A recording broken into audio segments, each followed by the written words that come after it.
क्या हाल है second year वाले बच्चों? केमिस्ट्री की किताबें खोल लो शाबाश, और आ जाओ ज़रा वापस लाइन पे। कैसी तबीयत है? सब ठीक ठाक है? खैर खैरियत है? ख्याल रखें अपना, अपने घर वालों का। यही आपके लिए बेहतर है, यही आपके इदारों के लिए बेहतर है, और यही आपके मुल्क के लिए बेहतर है। आपकी सेहत होगी तो इंशाल्लाह ताला आपके घर वालों का, आपकी फैमिलीज़ का, और ऑब्वियसली एट लास्ट और इन लार्ज हमारे मुल्क का मुस्तकबिल अच्छा होगा। अल्लाह ताला आपकी हिफाजत करें। अच्छा जी बेटा, लास्ट टाइम हमने हो गया था हमारा काम, बोरेक्स मुकम्मल हो गया था। हमने कंपाउंड्स ऑफ बोरोन शुरू किए थे, और मैंने आपको उसमें बताया था कि कंपाउंड्स ऑफ बोरोन में हमने बेसिकली दो चीज़ें डिस्कस करनी है। कंपाउंड्स ऑफ बोरोन में दो चीज़ें थी जो हमने डिस्कस करनी है। एक हमने करनी थी सबसे पहले बोरेक्स, और दूसरी हमने करनी है बोरिक एसिड्स। ये दो चीज़ें। बोरेक्स बड़े अच्छे तरीके से तफसीलन, और मुझे याद पड़ता है कि मैंने आपको उसका जो स्ट्रक्चर है वो भी बना के दिखा दिया था, और मैंने आपको उसमें बता दिया था कि बल्कि अब मैंने क्या बताना था, अब आप मुझे बताएं ना ज़रा, ये क्या था? BO3-3, ये क्या चीज़ थी? ये बोरेट था। इसको बोरेट देखें ना, इसको बोरेट हम कैसे कह रहे हैं? इसका नाम देखें ना, क्या नाम रखा है इसका? BO3 को क्या कह रहे हैं? बोरेट, बोरेट या बोरेट्स। केमिस्ट्री में एक्चुअली जिस चीज़ में ऑक्सीजन हो ना, तो उस कंपाउंड में हम किया करते हैं, उसके लास्ट में 8 लगा लेते हैं। अब जिस तरह भी आप देखें, अपने दाएं बाएं अपने गौर फरमाएं ज़रा, और अपने पहले वाला नॉलेज ज़रा उस पर नज़र डालें, तो आपको ये पता चलेगा कि जहाँ पे भी वर्ड आ रहा है ना 8, जहाँ पे भी वर्ड लास्ट में आ रहा है 8, जैसे ये 8, तो इस 8 का मतलब होता है कि इस कंपाउंड के अंदर ऑक्सीजन शामिल है। गौर करें ज़रा कैसे। ये क्या है? इसका नाम क्या है? सल्फेट। ऐसे ही है जी। अच्छा जी, ये क्या है? कार्बोनेट। इसी तरह आप आगे जाके ऑर्गेनिक में पढ़ेंगे, ऑक्सालेट बड़ा कॉमनली यूज हुआ करेगा, कार्बन और ऑक्सीजन जब हो कंपाउंड में। तो ये इसका नाम बोरेट। ऐसे ही नहीं किसी हवाई बातें नहीं हो रही होती, तरीके से पूरा एक नोमेनक्लेचर के लिहाज से एक तरीके से चीज़ों के नाम रखे जाते हैं। तो इसलिए अब इसका कंपाउंड है, चूंकि शुरू में क्या है? बोरोन है। शुरू में क्या है? बोरोन। देखें इसमें क्या है? शुरू में क्या था? Sulphur, sulphate. शुरू में क्या है? Carbon, carbon 8। ये क्या है? शुरू में क्या है? Boron, bore 8। वो वहां से उसका वर्ड जो है शुरू का ले लिया बोर, और आगे ले लिया 8। अच्छा, तो इसमें यह बात हो रही थी कि बोरेट में मैंने आपको बताया था कि it's kind of like building block, कि ये जो है एक किस्म का बिल्डिंग ब्लॉक है। बोरेट बार बार रिपीट हो रहा होता है। याद है नहीं ये वाला स्ट्रक्चर? बोरॉन था, ऑक्सीजन था, ऑक्सीजन, ऐसे था ना। तो यही स्ट्रक्चर बार बार रिपीट हो रहा था, जो मैंने आपको पूरा सोडियम टेट्रा बोरेट का पूरा जो स्ट्रक्चर बना के दिखाया था, जिसका फार्मूला था बोरेक्स का Na2B4O7। जब हमने काउंट किया था तो आपको पता चला था कि हाँ ऐसे ही है। उसमें 2 सोडियम थे, 4 बोरॉन थे, और 7 ऑक्सीजन थे। यही फार्मूला रिपीट हो रहा था बार बार। तो बोरेक्स हमने देख लिया था। हमने बोरेक्स की प्रिपरेशन देख ली थी। बोरेक्स की प्रिपरेशन के बाद हमने उसकी प्रॉपर्टीज़ देखी थी। प्रॉपर्टीज़ में हमने फिज़िकल भी देख ली थी और केमिकल भी देख ली थी। फिज़िकल प्रॉपर्टीज़ में मैंने आपको बताया था, जो इम्पोर्टेंट शॉर्ट क्वेश्चन भी है, जो बोर्ड में आया भी हुआ है पहले, कि वो बात कर सकता है आपसे कि जी बोरेक्स की सॉल्युबिलिटी बताएं, बोरेक्स की सॉल्युबिलिटी डिस्कस करें in hot and cold state. इस तरह की बातें इस तरह से करके पूछ सकता है वो। तो आपने वो दोनों देख लिया था कि कैसे उसकी सॉल्युबिलिटी चेंज हो रही थी। कि कोल्ड स्टेट में उसकी जो सॉल्युबिलिटी थी वो इंतहाई कम थी। यानी कि आपको मैंने बताया था यहाँ पे लिख के कि अगर कोई 10 डिग्री सेंटीग्रेड तक हम उसको रखें 10 डिग्री सेंटीग्रेड पे, तो उसके सिर्फ 3 ग्राम 100 ml वाटर में डिज़ोल्व हो रहे थे। और अगर इसका टेम्परेचर मैं राइज़ कर दूँ अप टू 100 डिग्री सेंटीग्रेड, तो जब ऐसा मैं करता हूँ तो अराउंड 99.3 ग्राम पर 100 ml उसके अंदर डिज़ोल्व हो रहे थे। यानी टेम्परेचर बढ़ाने के साथ इतना फ़र्क पड़ा है कि अराउंड आपने जैसे मिसाल के तौर पर देखें ना, आपने 1 गिलास पानी लिया हो तो 1 गिलास पानी लेने में करीब करीब उतना ही 100 ml के करीब होता है 1 गिलास पानी, या 200 ml के करीब। तो करीब जितना पानी का वॉल्यूम है उतना ही वेट उसका डिज़ोल्व हो गया उसके अंदर। तो इसका सॉल्युबिलिटी इतनी शार्पली इंक्रीज हो रही है with the increase in temperature. वैसे तो आपको पता है कि यूजुअली और मोस्टली हमारे कंपाउंड ऐसे ही हैं जिनकी सॉल्युबिलिटी इंक्रीज ही हो रही होती है विद द टेम्परेचर। कुछ एक ऐसे हैं जिनकी कम होती है। तो आपने ये बात चैप्टर 9 में पढ़ी हुई है, फर्स्ट ईयर के चैप्टर 9 में। तो उसके बाद फिर हमारी ये बात हुई थी कि जो पेंटा और डेकाहाइड्रेट की बात हुई थी। अगर सॉल्युबिलिटी वाला क्वेश्चन आता है तो आप उसमें ये बात भी बता देंगे साथ में कि 62 डिग्री सेंटीग्रेड वो पॉइंट था, 62 डिग्री सेंटीग्रेड वो पॉइंट था कि जिससे जब मैं ऊपर जाता हूँ यानी कि 64, 65, 70 की तरफ मैं जाता हूँ तो मुझे मिलता है Na2B4O7 पेंटाहाइड्रेट। और जब मैं इससे नीचे आता हूँ तो मुझे मिलता है Na2B4O7 डेकाहाइड्रेट। बच्चों लिखे हुए की समझ आ रही है कि नहीं? अब उम्मीद करता हूँ कि नज़र आ रहा होगा कैमरे में, ठीक। वरना फिर भी वही बात है कि मैं साथ साथ बोल भी रहा हूँ। अगर किसी किस्म का कोई इशू हो तो जो चीज़ मैं लिख रहा हूँ वो साथ में बोल भी रहा हूँ। तो 62 डिग्री सेंटीग्रेड से ऊपर जब आप जाते हैं, टेम्परेचर राइज करते हैं, तो obviously you will lose water. तो in the case you will lose the water of crystallization. तो पहले अगर उसके वाटर ऑफ क्रिस्टलाइजेशन 62 से कम डिग्री पे 10 हैं, तो जब मैंने इंक्रीज किया टेम्परेचर तो ऑब्वियसली दे विल लूज। तो 5 उसमें से लूज हो जाते हैं, तो ये बना देता है pentahydrate.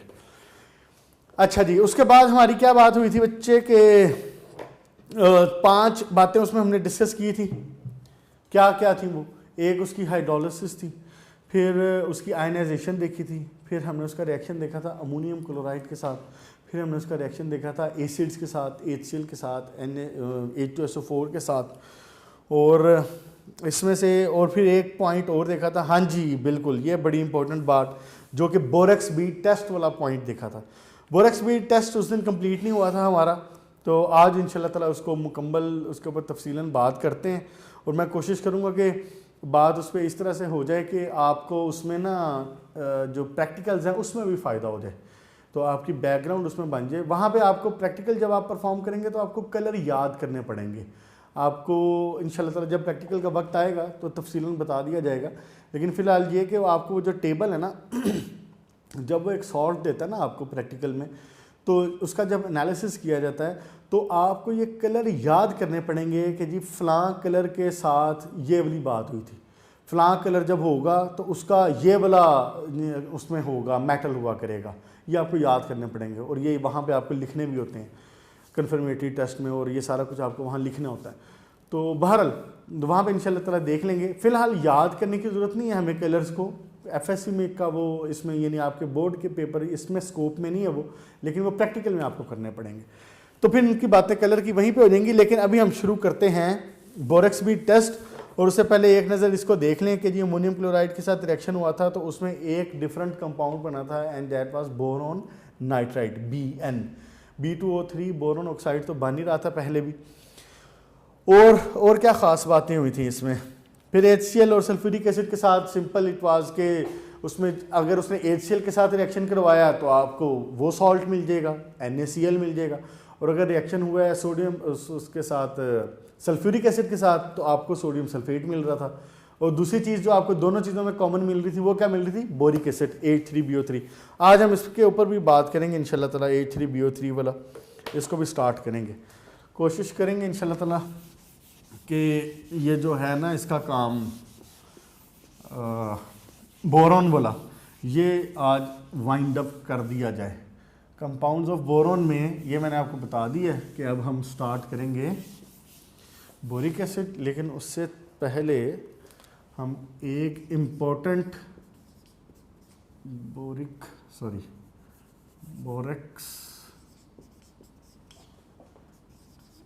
Beed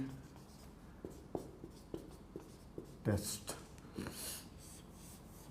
borax bead test. Borax इसको इसलिए कह रहे हैं कि ये बेसिकली बोरेक्स इसमें इस्तेमाल होना है। बीड इसको इसलिए कह रहे हैं कि इसमें एक बीड, एक दाना सा बनाया जाता है, और टेस्ट इसके लिए कह रहे हैं कि ये टेस्ट है बोरेक्स बीड टेस्ट। होगा क्या इसमें, मैंने वैसे जनरल सी बात की थी और मुझे उम्मीद है कि आपने शुरू वाले याद कर ली होगी जो इक्वेशन थी उसकी। क्या किया था हमने किया था कि एक प्लाटिनम वायर ली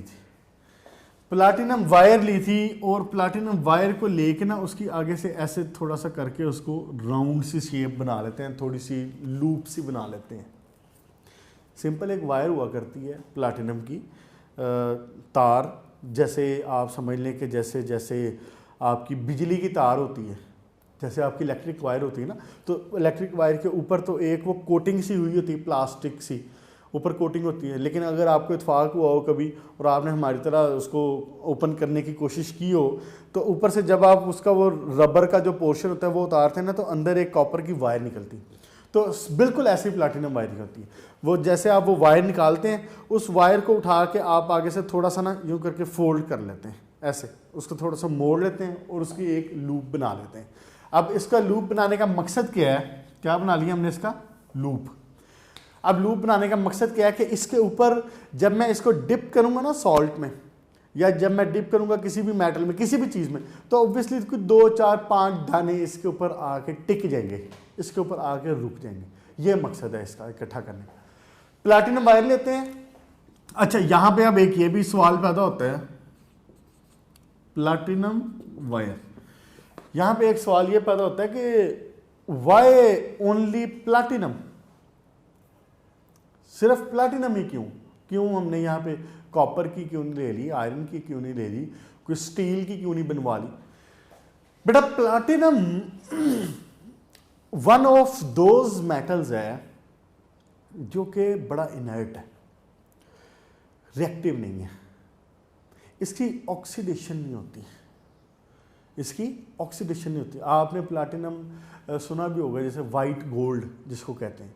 जैसे आपका गोल्ड है ना, गोल्ड को हम इसमें क्या नाम है इसका जो इस्तेमाल करते हैं ज्वेलरी के तौर पे इसको इस्तेमाल करते हैं, तो इसको ज्वेलरी के तौर पे इस्तेमाल क्यों किया जाता है। हम लोहे की अंगूठी बना के क्यों नहीं पहन लेते, या हम कॉपर की अंगूठी बना के क्यों नहीं पहन लेते। वो इसलिए कि ये जो गोल्ड होता है ये इनर्ट है, ये इनर्ट मेटल है, इसकी ऑक्सीडेशन नहीं होती, इसकी जो चमक दमक है वो बरकरार रहेगी, ये हवा के साथ नमी के साथ ये ख़राब नहीं होगा। ये सारी रीज़न होती हैं, और यही रीज़न्स हैं जिनकी वजह से इसको जो है ना वो एक कॉस्टली मेटल के तौर पे सामने आया। और आज से नहीं, आपको पता है कि हज़ारों सालों से ऐसे चल कि ये जो गोल्ड हो गया, चांदी हो गया, इनको ज़रा महंगी उसमें धातों में कंसिडर किया जाता है, इनकी शाइननेस की वजह से, इनकी चमक की वजह से। और फिर एक बात और ये है कि ये बहुत ज़्यादा पाई भी नहीं जाती, बहुत कॉमन भी नहीं है। जैसे आयरन वगैरह हो गया, कॉपर वगैरह हो गया, बहुत कॉमन है, लेकिन ये इतनी कॉमन नहीं है, तो इस वजह से इसका फिर रेट बढ़ता है। तो बहरहाल, तो जिस तरह से वो गोल्ड एक इनर्ट है ना, इसकी ऑक्सीडेशन नहीं होती, इसी तरह प्लैटिनम की भी ऑक्सीडेशन नहीं होती, ये भी इनर्ट है। यानी कि जब मैं इसको प्लैटिनम वायर को इस्तेमाल करूंगा ना, तो बीच में जब मैंने वो कलर ऑब्जर्व करना होगा तो ये मुझे डिस्टर्ब नहीं करेगी प्लैटिनम वायर। ये नहीं हो कि मैं इसको बर्न कर रहा हूं तो इसका अपने ही को कलर आ रहा हो बीच में। अगर इसका अपने ही कलर आ रहा होगा तो फिर मैं तो ये आइडेंटिफाई नहीं कर पाऊंगा कि मेरा जो सॉल्ट है वो क्या है। तो इसलिए इसको यूज किया जाता है प्लैटिनम वायर को। अच्छा जी, जब प्लैटिनम वायर को इस्तेमाल किया जाता है, एक बात तो ये होगी कि प्लैटिनम वायर को यूज करना है हमने। दूसरी बात मैंने आपको उस दिन बताई थी कि टेस्ट बेसिकली दो तरह के होते हैं, एक होता है क्वालिटेटिव और दूसरा होता है क्वांटिटेटिव। दो तरह के टेस्ट होते हैं एनालिटिकल केमिस्ट्री में। आपने फर्स्ट ईयर में सेकंड चैप्टर में इनके डेफिनेशंस भी पढ़े हुए हैं, शॉर्ट क्वेश्चन के तौर पे याद किए। क्वालिटेटिव का क्या मतलब था उस वक्त भी मैंने आपको बताया था। क्वालिटेटिव मतलब क्वालिटी, कि इसके अंदर क्या मौजूद है, क्या मौजूद है इसके अंदर। जैसे आपको इत्फाक हुआ हो कभी आपने इसके ये जो वाटर बॉटल्स होती हैं हमारी, नेस्ले की होगी, डोसे वगैरह की होगी, गोरमे की होगी, वाटर बॉटल जो आप ख़रीदते हैं तो बॉटल के ऊपर बाहर की तरफ इंग्रेडिएंट्स लिखे होते हैं। उस इंग्रेडिएंट में उसने लिखा होता है कि इस पानी के अंदर मैग्नीशियम इतना है, इसके अंदर कैल्शियम है, इसके अंदर फलां चीज़ इतनी है, इसकी पीएच इतनी है, ये सारी चीज़ें लिखी होती हैं। ये क्वालिटी, ये जानना और ये बताना कि इसके अंदर, इस पानी के अंदर क्या क्या मौजूद है। जैसे मैं कहता हूं आपको वट प्रेजेंट, क्या क्या मौजूद है, qualitative. What qualitative, how much quantitative. ठीक हो गया। वही चीजें जो कि क्वांटिटी कितनी है उनकी, जो उसके अंदर पहले मौजूद है, पहले ये पता चला कि क्या क्या मौजूद है, क्लोराइड कितने हैं, मैग्नीशियम कितने हैं, सल्फेट कितने हैं, और फिर ये बात करते हैं कि कितने मौजूद हैं। हर एक की लिमिट्स हैं, हर एक की लिमिट्स हैं। वर्ल्ड हेल्थ ऑर्गेनाइजेशन की तरफ से, हु की तरफ से जो ड्रिंकिंग वाटर है इसकी लिमिट्स हैं कि जी आप जो ड्रिंकिंग वाटर है उसके अंदर मैग्नीशियम जो है वो 10 ppm से ज़्यादा नहीं होना चाहिए। वो जनाब क्लोराइड है तो वो जनाब 20 ppm से ज़्यादा नहीं चाहिए। सोडियम है जी 50 ppm से ज़्यादा नहीं होना चाहिए। तो सबकी एक लिमिट्स मौजूद है जो कि इंटरनेशनली रिकगनाइज्ड है, इंटरनेशनली आइडेंटिफाइड है और इंटरनेशनली अनाउंस्ड है। तो सबको पता है जो भी उसके मुताबिक पानी बना रहा होगा, that water should be according to हु दैट लिमिटेशंस, उसके मुताबिक होना चाहिए। बहरहाल, तो एक जब एनालिटिकल केमिस्ट काम कर रहा होता है ना, तो वो इसमें दो चीज़ों में इंटरेस्टेड होता है कि क्या उसमें एक चीज़ के उसमें जो चीज़ें मौजूद हैं वो कौन कौन सी हैं, और दूसरी कि उसमें कितनी कितनी मौजूद हैं। तो क्वालिटेटिव और क्वांटिटेटिव दोनों टेस्ट होते हैं एनालिटिकल केमिस्ट्री में। हम जो टेस्ट करने जा रहे हैं बोरेक्स बीट टेस्ट, ये रिलेटेड है क्वालिटेटिव से। ये मुझे टेस्ट क्वांटिटेटिव एनालिसिस नहीं देता। ये बात आपसे शॉर्ट क्वेश्चन में पूछी जा सकती है, ये बात आपसे एमसीक्यूज में पूछी जा सकती है, ये बात आपसे पेपर में, उसमें जब आपका प्रैक्टिकल होगा उसमें ये बात पूछ सकता है। वो कह सकता है कि बेटा ये बताएं कि बोरेक्स बीट टेस्ट कौन सा टेस्ट है, क्वालिटेटिव है या क्वांटिटेटिव है। तो आप उसमें बताएंगे उसको कि ये क्वालिटेटिव टेस्ट है, ये क्वांटिटेटिव नहीं है। ये मुझे ये नहीं बताता कि मेरे सॉल्ट में कॉपर, आयरन, फलां फलां फलां कितना है, ये नहीं बताता। ये सिर्फ ये बताता है कि फलां फलां चीज़ मौजूद है, ये वाला टेस्ट पॉजिटिव है, इसका मतलब है ये वाला मेटल मौजूद है। ठीक हो गया। ये बात ज़हन में रख लेना कि ये क्वालिटेटिव टेस्ट है। अच्छा जी, जब हम क्या करते हैं, ये प्लैटिनम वायर ली और प्लैटिनम वायर को जनाब उसके एक लूप बना ली आगे से ताकि ये क्रिस्टल्स को होल्ड कर सके। उसके बाद लेट्स से ये प्लैटिनम वायर है मेरे हाथ में और इसका आगे जो मार्कर की टिप है, इमेजिन कि ये इट्स लाइक अ लूप, ये एक लूप है। और जब इसको वायर को कर लिया जाता है तो फिर इसको हम बोरेक्स करीब हमें दिया होता है, उस बोरेक्स के अंदर इसको यूं करके डिप करते हैं। जब इसको ऐसे करके डिप करेंगे तो जस्ट लाइक अ स्पून, जब आप इसको बाहर निकालेंगे तो इसके ऊपर कोई 5, 7, 8, 10 क्रिस्टल्स बोरेक्स के इसके ऊपर टिक जाएंगे। ऐसे होगा। हम क्या करते हैं, इसको उठा के उसके अंदर जो करीब हमने बंसन बर्नर जलाया होता है, बर्नर जलाया होता है या लैंप जलाया होता है, जो भी हो, उसके ऊपर ला के रख देते हैं। जब उसके ऊपर ला के रखा जाता है और इसको हीट मिलती है तो इसके अंदर से जो वाटर है वो क्या होता है, वो एक्सपेल होता है। वो एक्सपेल होता है तो मैंने एक वर्ड उस दिन भी यूज़ किया था कि ये एक फ्लॉदी मैस बना लेता है, एक फ्लॉदी मैस बना लेता है। फ्लॉदी मतलब ऐसे जैसे काइंड ऑफ बबल्स हों बीच में से, उसमें से चूंकि वाटर निकल रहा होता है तो वो थोड़ा सा फूलता है, पहले स्वेल अप होता है। तो स्वेल अप होता है तो साथ में वाटर निकलता है इसमें से। तो लेकिन उसको जब मज़ीद जलाया जाता है तो उसको कंटिन्यू उसके ऊपर बर्नर के ऊपर ही रखा जाता है ऐसे करके। तो थोड़ी देर बाद क्या होता है कि वो जो मटेरियल होता है ना वो ट्रांसपेरेंट होने लग जाता है। पहले ट्रांसपेरेंट नहीं होता, फिर वो ट्रांसपेरेंट होने लग जाता है। जब वो ट्रांसपेरेंट होता है ना तो वो एक ग्लास बीड में कन्वर्ट हो जाता है। किस में कन्वर्ट हो जाता है? एक ग्लास बीड में कन्वर्ट हो जाता है वो। बीड बना दी। बीड कहते हैं एक दाने को, जैसे मैंने आपको बताया था लास्ट टाइम कि जैसे तस्बीह होती है ना, तस्बीह के दाने होते हैं, माला होती, तो वो दानों की तरह ये एक दाना सा बन जाता है इसके ऊपर, मटर के दाने की तरह का, लेकिन ये ट्रांसपेरेंट होता है, इसका अपना कलर कोई नहीं होता, इसलिए इसको क्या कह रहे हैं, ग्लास बीड, ये ग्लास की तरह। अच्छा, यहां तक आपने ये बात उस दिन देख ली थी कि यहां तक इसका हो जाता है रिएक्शन। अब इसमें रिएक्शन क्या होता है, जब हम हीट कर रहे थे Na2B4O7 हाइड्रेटेड को हम हीट कर रहे थे, इसके नतीजे में हमें मिल रहा था Na2B4O7, साथ में हमें एक चीज़ मिल रही थी NaBO2, साथ में हमें एक चीज़ मिल रही थी B2O3। यही है जी, ठीक हो गया। तीन चीज़ें आपको यहां मिल रही थी आफ्टर हीटिंग Na2B4O7, ये तो बोरक्स है ही है। एक चीज़ जो NaBO2 का नाम फटाफट बता दो, सोडियम मेटाबोरेट। और तीसरी चीज़ क्या थी, B2O3, बोरॉन ऑक्साइड। अब फर्दर जो काम होता है ना वो इसका होता है, बोरॉन ऑक्साइड का।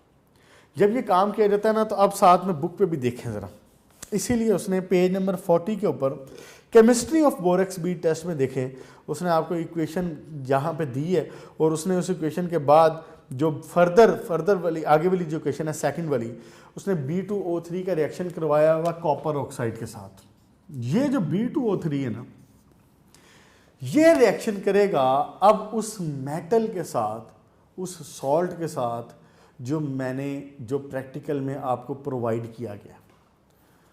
बीड बन गया। बीड बनने के बाद क्या करते हैं, वहाँ से जो एग्जामिनर ने आपको जो सॉल्ट प्रोवाइड किया होता है, उस सॉल्ट को एक चुटकी भर लेते हैं, उस सॉल्ट को यूं करके बर्नर से साइड पे करके, बर्नर्स के ऊपर से साइड्स पे करके उस सॉल्ट को ऊपर उसके यूं करके गिरा देते हैं। जब गिराते हैं, यूं करके गिरा भी सकते हैं, उसके अंदर डिप भी कर सकते हैं, तो लेकिन कम करना चाहिए थोड़ा सा, उससे कलर वाज़े होता है। तो यूं करके आप इसके ऊपर जब गिराएंगे तो कोई 2 4 5 दाने क्रिस्टल के इसके ऊपर टिक जाएंगे, ऐसे बाकी मुमकिन है नीचे गिर जाएंगे, लेकिन कुछ दाने इसके ऊपर रुक जाएंगे क्रिस्टल्स। अब क्या करेंगे, अब इसको आप दोबारा इसके अंदर फ्लेम के अंदर लेके आएंगे। जब आप इसको फ्लेम के अंदर लेके आएंगे ना, तो फिर इसके अंदर बनेगा कलर। क्या बनेगा, कलर। अब वो कलर क्यों बना है, वो कलर बना है B2O3 का रिएक्शन हुआ कॉपर के साथ। लेट्स से इस एग्जांपल में मैं ये कह रहा हूं कि मैंने उसमें लिया हुआ कॉपर, तो ये कॉपर के साथ रिएक्शन होगा, कॉपर के साथ ये रिएक्शन करके ये बना देगा इसका ऑक्साइड BO3, लेट्स से 2 लगा देता हूं यहां पे फिर 3 आ जाएगा। ठीक हो गया। BO2 है ये, सॉरी BO2, ये इसके साथ मिलके इसका ऑक्साइड बना देगा, बोरोन के साथ मिलके इसका ऑक्साइड बना देगा। जब ये बना ना ऑक्साइड इसका, तो इसने बेसिकली देना है कलर। ये डिपेंड करेगा कि आपने कौन सी मेटल यूज की है, ये डिपेंड करेगा कि आपने इसको फ्लेम के कौन से पार्ट में बर्न किया है। फ्लेम के 2 पार्ट होते हैं, यहाँ पे अब एक बात आती है नई। फ्लेम के 2 पार्ट होते हैं, एक होता है रिड्यूसिंग फ्लेम और एक होता है ऑक्सीडाइजिंग फ्लेम। कौन कौन से, एक है जनाबे अली ऑक्सीडाइजिंग फ्लेम और दूसरा है रिड्यूसिंग फ्लेम। कभी देखें, बिल्कुल देखे हुए आपने। आप जब घर में चूल्हा ऑन करते हैं, अपना गैस बर्नर ऑन करते हैं, तो आपने देखा है कि उस गैस के अंदर, बर्निंग गैस के अंदर 2 से 3 कलर हुआ करते हैं। वो कलर कौन कौन से होते हैं, सम टाइम आपको हल्का सा कोई ग्रीनिश भी कलर आता है, लेकिन मोस्ट कॉमनली जो कलर आपको हमेशा नज़र आते हैं वो होते हैं एक येलोइश सा कलर और एक ब्लूइश सा कलर। याद पड़ता है, एक कलर कौन सा देखते हैं आप उसके अंदर, एक होता है ब्लूइश और एक होता है येलोइश कलर। केमिस्ट्री आपको ये बात बताएगी कि ब्लू कलर क्यों आ रहा है और येलोइश कलर क्यों आ रहा है, और ब्लू कलर में को जो जब आ रहा है तो उसका नाम क्या है, और येलो कलर जब आ रहा है तो उसका नाम क्या है। ब्लूइश पार्ट को कहते हैं ऑक्सीडाइजिंग फ्लेम। आइंदा जब आपने घर में चूल्हा भी ऑन करना ना, तो आपने अपनी वालदा को जब वो बना रही हो, रोटियां पका रही हो, तो आपने पास बैठ के उनको बताना है कि अम्मा जी ये देखें, ये जो पोर्शन है ना, ये इसका ऑक्सीडाइजिंग फ्लेम है, और ये वाला जो पोर्शन है ये इसका रिड्यूसिंग फ्लेम। ऑक्सीडाइजिंग फ्लेम जो होता है ना वो ब्लूइश होता है, और जो रिड्यूसिंग फ्लेम होता है वो येलोइश होता है। मैं आपको एक इसमें डायग्राम थोड़ी सी दिखाता हूँ, कलर में देखने में आपको आसानी होगी और आपको याद आ जाएगा कि हाँ जी ये बात ऐसे ही है जो मैं कह रहा हूँ। ये देखें ज़रा, उम्मीद करता हूँ कि यहाँ से आपको दूर से थोड़ा सा नज़र आ जाएगा। ये देखें, यूजुअली आप जब देखते हैं तो इस तरह का फ्लेम हुआ करता है। ये देखें, ये येलोइश फ्लेम है, इसमें इस फ्लेम में मिक्सचर सा है, इस फ्लेम में भी मिक्सचर सा है, और ये जो लास्ट में आ रहा है बिल्कुल ये वाला, ये ब्लूइश फ्लेम है। अच्छा, बॉयज ने ये ब्लूइश फ्लेम जरूर देखा होगा, ये ब्लूइश फ्लेम बॉयज ने जरूर देखा होगा। कहां पे देखा होगा? ये आपने देखा होगा वेल्डिंग शॉप पे। जब आप वेल्डिंग शॉप पे जाते हैं ना, कोई छोटी मोटी कोई चीज आपने वेल्डिंग करवानी हो ना, तो वो जो उसको आग लगाता है ना, उसको फीते को, और वो जलाता है जब ऑन करना है, तो उसमें से बाकायदा पटाखे की आवाज आती। पटाखे की आवाज आने के बाद वो जलना शुरू होता है। वो जब जलना शुरू होता है तो आपने नोटिस किया होगा कि वो अपने उसको उसके यहाँ पे जो छोटी सी उसने गेज लगाई होती है उससे वो कंट्रोल करता है। सम टाइम जब वो कंट्रोल कर रहा होता है तो उसमें एक ऐसे सूट की आवाज आती, एक तेज हवा आती, एक तेज आवाज आती, जैसे लाइक शू की आवाज उसके अंदर आती है। एक वो ऑक्सीडाइजिंग फ्लेम बना रहा होता है उस वक्त। ये जो ब्लूइश होता है ना फ्लेम, ये एक आवाज के साथ, एक रोर के साथ, एक धाड़ के साथ जलता है, और जितना ज्यादा ऑक्सीडाइजिंग फ्लेम होगा वो धाड़ उतनी तेज होगी, और जितना कम ऑक्सीडाइजिंग होगा, ऑक्सीडाइजिंग का ऑपोजिट क्या हुआ? रिड्यूसिंग हुआ ना। तो जितना कम ऑक्सीडाइजिंग होगा या रिड्यूसिंग ज्यादा होगा तो वो धाड़ जो थी वो कम हो जाएगी, उसमें शोर नहीं होगा। रिड्यूसिंग फ्लेम में शोर नहीं होगा, और ये वाला विद द नॉइज होगा, विद नॉइज। और ये क्या होगा? ये विदाउट नॉइज होगा। ऑक्सीडाइजिंग फ्लेम में अमाउंट ऑफ ऑक्सीजन ज्यादा होती है, रिड्यूसिंग फ्लेम में अमाउंट ऑफ कार्बन हाइड्रोजन ज्यादा होती है। ये फर्क है।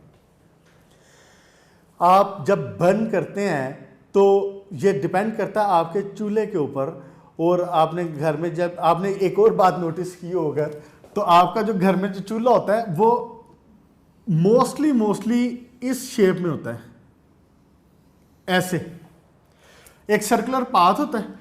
इस सर्कुलर पाथ में यहां पे सुराख होंगे छोटे छोटे से, जहां से ये जो वो जो गैस है वो निकल रही होगी, और साथ में यहां से और बाहर से दो तरफ से ये ऑक्सीजन का इंटेक ले रहा होता है। ये जो सुराख हैं बीच में छोटे, इनमें से वो गैस निकल रही होगी, सुई गैस, एलपीजी जो भी आ रही है आपके घर में, और बाकी दो तरफ से ये ले रहा होगा ऑक्सीजन, हवा, एयर। तो इसलिए मोस्टली ऐसे होता है कि फ्लेम का जो इनर पोर्शन होता है ना वो, और फ्लेम का जो आउटर पोर्शन होता है, अगर यूं करके मैं फ्लेम बनाता हूं, यूं करके मैं फ्लेम बनाता हूं, लेट से ये बर्नर है और ये एक फ्लेम है। फ्लेम सही है? चलो आप सही बना लेना, अगर नहीं भी सही तो। ये देखें जी, ये एक बर्नर है और ये फ्लेम है।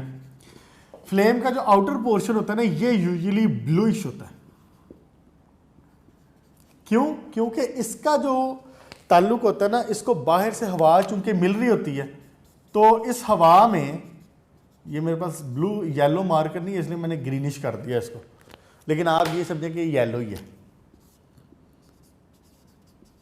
येलोइश, और ये हो गया आपका रिड्यूसिंग फ्लेम, और जो ब्लूइश है ये हो गया आपका ऑक्सीडाइजिंग फ्लेम।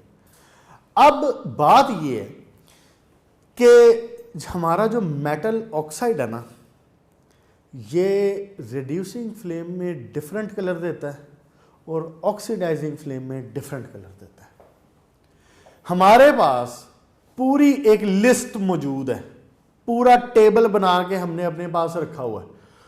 करीब 30 से 32 के करीब एलिमेंट्स हैं जिनका बोरेक्स बी टेस्ट हो सकता है। तो बोरेक्स बी टेस्ट में जब उनको हमने पूरा एक टेबल बना के अपने पास रखा हुआ है कि भाई साहब अगर कॉपर होगा तो वो ये वाला कलर देगा, कॉपर यूजुअली ब्लूइश सा कलर दे रहा होता है। अगर मोलिब्डेनम होगा तो मोलिब्डेनम जहाँ तक मुझे याद पड़ता है ऑक्सीडाइजिंग में ये येलोइश कलर दे रहा होता है और रिड्यूसिंग में ये पेल ग्रीन सा कलर दे रहा होता है। तो बहरहाल इसकी पूरी एक लिस्ट हमारे पास मौजूद है। हम क्या करते हैं, उसके ऊपर क्रिस्टल जिसके ऊपर डाले हैं ना, उसके बाद उसको ला के पहले रखते हैं ऑक्सीडाइजिंग फ्लेम में, फिर रखते हैं उसको रिड्यूसिंग फ्लेम में, या रिड्यूसिंग में रख लें, ऑक्सीडाइजिंग में रखने में बात एक ही है। अगर मिसाल के तौर पे आपका सॉल्ट बर्न हो गया है और ख़त्म हो गया है, तो यदि आपने ऑक्सीडाइजिंग में रखा है और आपने रिड्यूसिंग में अभी नहीं रखा, तो ऑब्वियसली आप थोड़ा सा सॉल्ट और डालेंगे दोबारा रिड्यूसिंग में रखने के लिए। तो एक्चुअली ऑक्सीडाइजिंग का जो टेम्परेचर है ना ये ज़्यादा होता है। ऑक्सीडाइजिंग का टेम्परेचर अराउंड 3500 डिग्री सेंटीग्रेड होता है और रिड्यूसिंग का कोई 2900 डिग्री सेंटीग्रेड के करीब होता है। तो इसका टेम्परेचर कम होता है, इसीलिए इसको लो टेम्परेचर फ्लेम भी कहते हैं। रिड्यूसिंग को लो टेम्परेचर फ्लेम भी कह लेते हैं और इसको हाई टेम्परेचर फ्लेम भी कहते हैं। अच्छा जी, तो आप जब इसमें रखते हैं ला के उसको रिड्यूसिंग में भी रखेंगे और ला के उसको ऑक्सीडाइजिंग में भी रखेंगे। अब ये छोटी छोटी सी बातें हैं ना, ये आपसे वो वाइवा में पूछ सकता है। वो आपको कह सकता है कि जी ऑक्सीडाइजिंग फ्लेम क्या होता है, जी रिड्यूसिंग फ्लेम क्या होता है, अच्छा ऑक्सीडाइजिंग फ्लेम का टेम्परेचर कितना होता है। ठीक है, आप फिगर पूरा ना भी बता सकें, याद हो तो अच्छी बात है, लेकिन ना भी बता सकें तो कम से कम आपको ये पता होना चाहिए कि ऑक्सीडाइजिंग फ्लेम का जो क्या नाम है इसका टेम्परेचर है ये ज़्यादा होता है, हाई टेम्परेचर ऑक्सीडाइजिंग का होता है। तो इसके अंदर अमाउंट ऑफ ऑक्सीजन ज़्यादा हो रही होती है और इसके अंदर अमाउंट ऑफ कार्बन या हाइड्रोजन या हाइड्रोकार्बन कह लें वो ज़्यादा हो रहे होते हैं। जब अमाउंट ऑफ ऑक्सीजन ज़्यादा हो तो फिर ऑक्सीडाइजिंग फ्लेम बनता है, जब अमाउंट ऑफ हाइड्रोकार्बन ज़्यादा हो तो वो रिड्यूसिंग। अच्छा, यहाँ पे एक और बात आ ज़हन में आपने देखा होगा कि जब आपका जो आपका जो चूल्हा है घर में वो ठीक काम ना कर रहा हो तो वो देगचियों को ज़्यादा जला रहा होता है। आपकी अम्मा कहेंगी कि पुत्र ये चूल्हा जो है ना ये ठीक करवा दो, ये ना देगची काली कर रहा है, ये देगची काली कर रहा है। वो देगची काली क्यों कर रहा है? वो देगची काली इसलिए कर रहा है कि उसका जो ऑक्सीजन का इनटेक है ना वहाँ पे कोई ना कोई ख़राबी है, कोई ब्लॉकेज है, कोई चीज़ उसके अंदर आ गई है, ब्लॉक हो गया, किसी वजह से वो ब्लॉक हो गया। अब वो चूंकि ऑक्सीजन का इनटेक पूरा नहीं ले पा रहा, ऑक्सीजन का इनटेक पूरा नहीं हो रहा, तो इसकी वजह से वो फिर क्या करता है कि वो ना हाइड्रोकार्बन का इनटेक जो ऑब्वियसली वो ज़्यादा हो जाएगा। देखें ना आपने पीछे से गैस ओपन की हुई है, हाइड्रोकार्बन तो पीछे से आ रहे हैं, लेकिन ऑक्सीजन जो उसने लेना था, जैसे मैंने वो आपको बनाया था फिगर में, तो ऑक्सीजन पूरा उस तरह से नहीं ले पा रहा, तो हाइड्रोकार्बन की अमाउंट ज़्यादा हो जाएगी। जब हाइड्रोकार्बन की अमाउंट ज़्यादा होगी तो फिर क्या वो हो जाएगा, ये रिड्यूसिंग फ्लेम हो जाएगी। जब रिड्यूसिंग फ्लेम होगा, हाइड्रोकार्बन की अमाउंट ज़्यादा होगी, तो वो फिर मुकम्मल तौर पे चूंकि बर्न नहीं हुआ तो वह देगची को फिर काली करता है, वो फिर उसके गिर्द ब्लैकिश पाउडर सा आ जाएगा। आपने देखा हो ब्लैक कलर, उंगली से आप कभी उसको हाथ भी लगाएं तो आप पाउडर वो फील करेंगे। तो वो बेसिकली क्यों है, वो ड्यू टू बर्निंग कार्बन है, कार्बन ब्लैक है जो उसके ऊपर आके चिपक गया है। और आपकी जो वालदा वो कह रही हैं कि बेटा ये ना चूल्हा ठीक नहीं है, ये देगची को काली कर रहा है। आइंदा कभी ये बात हो ना घर में तो उनको अम्मा जी को बता दीजिएगा कि रिड्यूसिंग फ्लेम है और ऑक्सीडाइजिंग फ्लेम है और इनमें ये कलर होता है, ये सारी बातें एक्सप्लेन कर दीजिएगा। अच्छा जी, बहरहाल तो यहाँ पे बेटा इसकी बात होती है मुकम्मल। सिर्फ अब उसमें फ़र्क यही है कि आपने जब उसको ऑक्सीडाइजिंग फ्लेम में रखा तो it will give the different colour, जब आपने उसको रिड्यूसिंग फ्लेम में रखा तो it will give different colour. तो उस कलर को फिर हम मैच कर लिया करते हैं। हमारे पास मैंने बताया ना टेबल पूरा मौजूद है और ये आप याद भी करेंगे, अपने से रिलेटेड जो मेटल्स हैं उनका आपको याद करना पड़ेगा। तो अब जैसे मिसाल के तौर पे उसने अगर रिड्यूसिंग फ्लेम में पेल ग्रीनिश कलर दिया है तो मुझे पता चल जाएगा कि ये मोलिब्डेनम है। अगर वो ऑक्सीडाइजिंग फ्लेम में ब्लूइश कलर दे रहा है तो मुझे पता चल जाएगा कॉपर है। तो बहरहाल ये पूरा फिर एक पूरी लिस्ट मौजूद है। ये है जनाबी अली आपका बोरेक्स बीट टेस्ट, और यहाँ पे बोरेक्स बीट टेस्ट की बात होती है मुकम्मल। इसके बाद यूजेस ऑफ बोरेक्स हैं।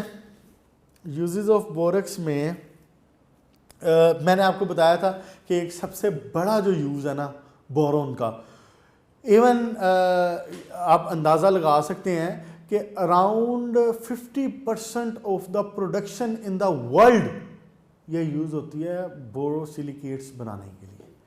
मैंने जिक्र किया हुआ है लास्ट लेक्चर में या उससे पहले, बोरोसिलिकेट्स बनाने के लिए इस्तेमाल होता है। वो बोरोसिलिकेट्स क्या है, वो बेसिकली बोरोन का कंपाउंड्स होते हैं with the silicones with the silicates, तो उनके साथ कंपाउंड बना के तो उसको कन्वर्ट किया जाता है। फिर उसके हम वो शीशे के वो बना लिया करते हैं बीकर या जो भी हमें चीज़ ज़रूरत हो। तो आपने ये लैब में केमिस्ट्री वाले बच्चों ने ख़ास तौर पे ये बात देखी होगी उसमें लैब में, जिन्होंने जो लैब में गए हुए हैं, कि वहाँ पे बीकर वगैरह इस्तेमाल हो रहे हैं। तो बोरे उनका इस्तेमाल बेसिकली है क्यों, अब तो इसका इस्तेमाल और भी ज़्यादा है, लैब से भी ज़्यादा इसका इस्तेमाल है बाहर। ये जो आपने समटाइम देखा होगा कि बड़े बड़े जो बिल्डिंग्स हैं जिनकी दीवारें इवन शीशों की बनी होती हैं, you can see through the wall, तो वो शीशों की वॉल में वो उसके अंदर भी इसी तरह के कंपाउंड्स इस्तेमाल हो रहे हैं। बड़ा मजबूत है, बड़ा सॉलिड होता है, और फिर इसका थर्मल एक्सपेंशन भी नहीं है। मैंने आपको बताया था कि इसका जो कोफिशिएंट ऑफ थर्मल एक्सपेंशन है वो बहुत कम है, लेस है।